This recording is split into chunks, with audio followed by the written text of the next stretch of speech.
ওকে, next গান হচ্ছে তখনও তো তোমার সাথে হয়নি আলাপ। সো হয়নি আলাপ বলে আমি ট্যাগ করব এটাকে। লাকিলি অর্পণ এবং অরিজিনাল রেকর্ডিং দুটোই একই কিতে, অ্যান্ড দ্য কি ইজ কি অফ ডি। সো ডি হচ্ছে A string, 5th fret. So একটা কনসেপ্ট হচ্ছে যে সাধারণত যখন আমরা অনেক গানেই এটা করা যায়, সেটা হচ্ছে যে যখন একটা হোম কি, যখন যে কোনো কিতে যে কোনো কর্ড যখন আমরা বাজাচ্ছি, গানটায় বেশি কর্ড নেই। সো সাধারণত ডিতে চলছে, তারপরে এতে চলছে। সো আমরা এখানে ওপেন স্ট্রিং বাজাতে পারি। সো এই স্ট্রিংটা 5th স্ট্রিং ওপেন বাজালে ওটা এ হয়ে যাচ্ছে। সো এই কনসেপ্টটা আমরা এখানে খুব ইউজ করব। সেটা হচ্ছে যে যখন একটা কর্ড বাজছে, ধরো ডি কর্ড বাজছে, আমরা এই নোটটা, ডি নোটটা, A স্ট্রিং 5th ফ্রেট, তার সঙ্গে সঙ্গে আমরা তার ঠিক ওপরের যে নোটটা অন দ্য 6th স্ট্রিং মানে ই স্ট্রিং, সেই নোটটাকে আমরা ইউজ করতে পারি। সো একটা কর্ডের রিদম চলছে, ডি কর্ড যখন চলছে আমরা এইভাবে এটাকে বাজাবো।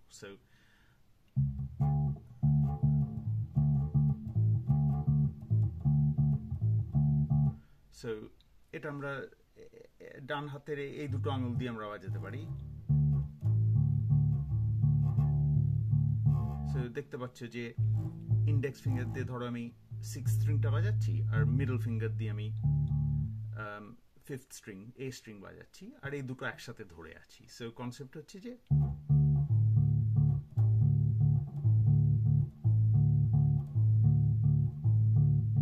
সো এটা হচ্ছে ডি কর্ডের সঙ্গে এটা বাজাচ্ছি। সিমিলারলি যখন গানটা এ কর্ডে চলে যাচ্ছে, তখন আমরা ওপেন স্ট্রিং আমরা দুটো বাজাতে পারি একই রিদমে।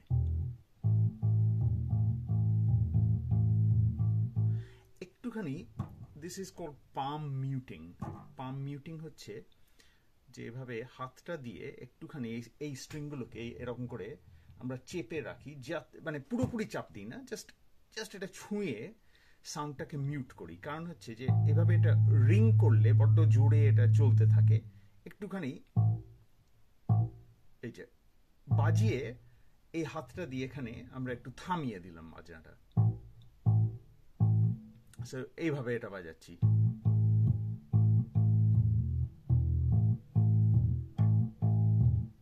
বুঝতে পারছো? ইনস্টেড অফ একদম খুলে বাজানো, এটা বেশি জোর ভলিউম এবং রিং করতে থাকে, সেটাতে অসুবিধে। সো আমরা একটু মিউট করে ফেলবো।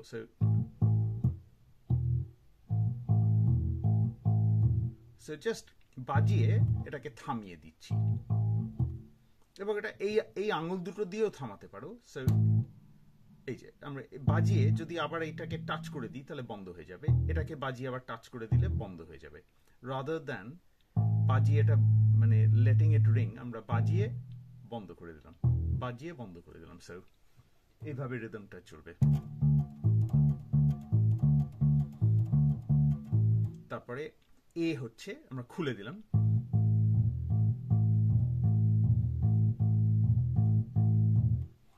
আর কোরাসের সময় এই দুটো নোট পড়ছে। So this is D string and A string 5th fret.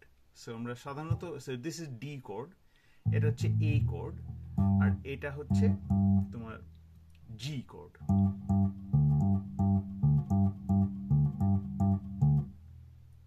So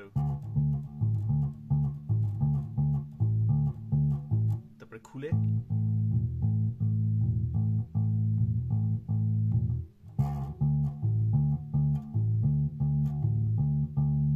তারপরে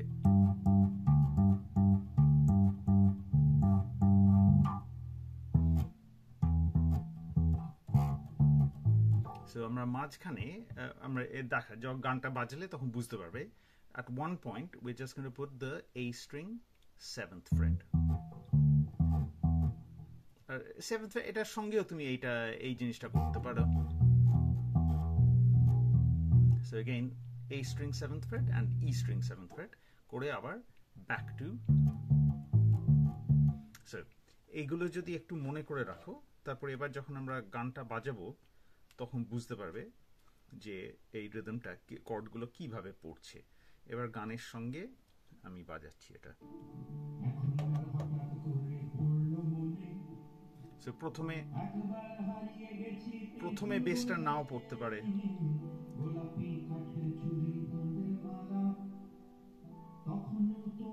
এবার আমরা বেসটা ধরবো।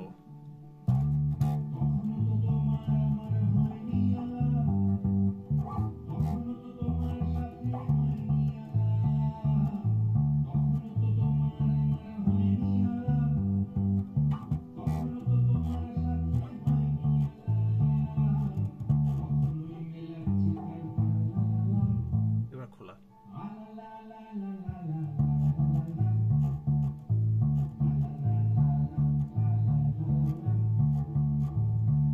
ডি কর্ড এটা। এবার এ কর্ড,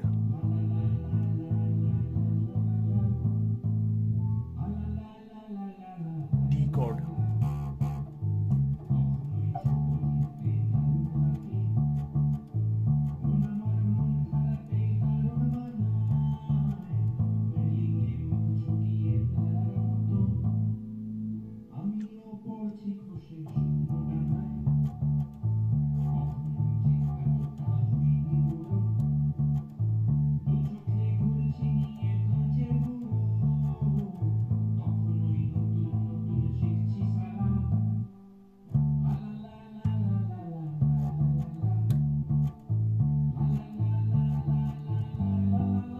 কোরাস।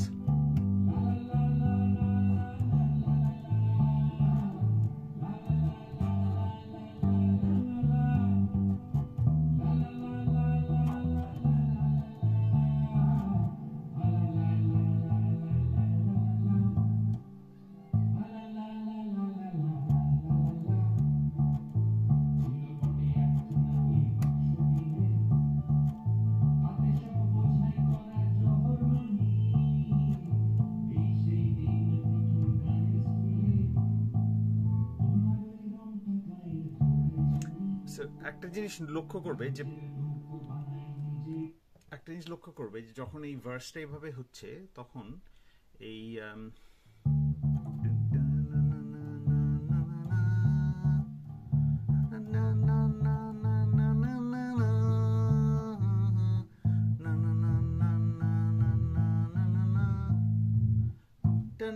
এইবার এটা একটা বাজিয়ে থেমে যাচ্ছে। সো না না না না না না না না না না না না না না। সো এইভাবে ওটা একটা মেরে সাইলেন্ট হয়ে যাচ্ছে। সো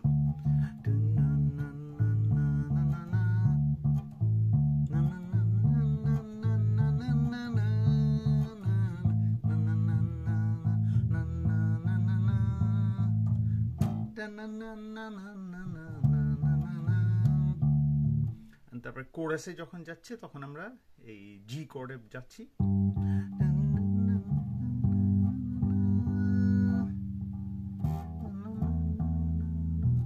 ওকে, আবার ওটা আরেকবার বাজাই। এবার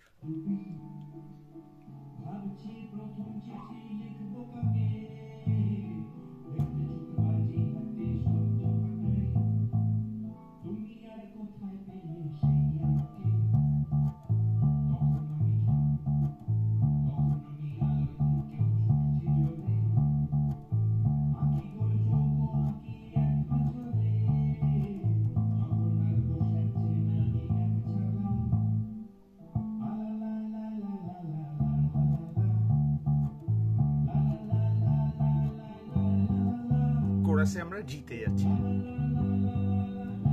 back to D, G,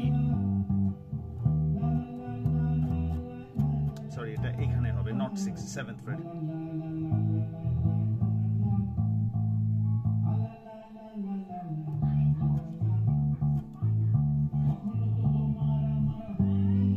G, D,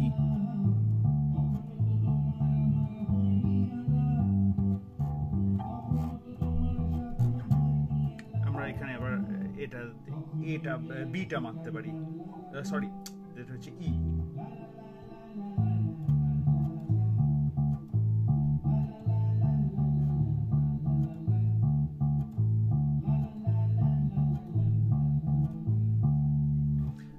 যদি এবার অরিজিনাল গানটার সঙ্গে একবার গাই তাহলে তুমি রিদমটা হয়তো একটু ভালো বুঝতে পারবে। এটা তো একটু রাফ মেরেছে, আমি অরিজিনাল গানটার সঙ্গে একবার বাজিয়ে দিচ্ছি, তাহলে তুমি রিদমটা একটু ভালো বুঝতে পারবে।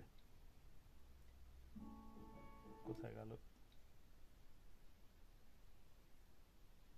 হ্যাঁ, সো এই গিটারটা আমি বাজাবো, so be prepared for that.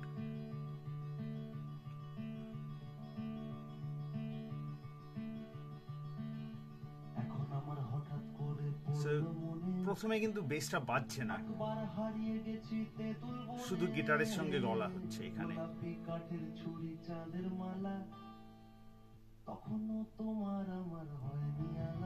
এবার বেস ঢুকলো,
এবার একটা কোরাস হবে।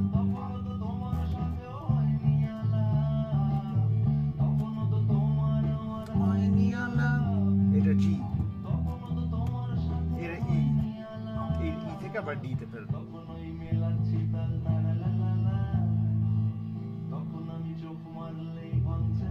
এবার এটা গানের শেষ অবধি কিন্তু জাস্ট এটা চলবে।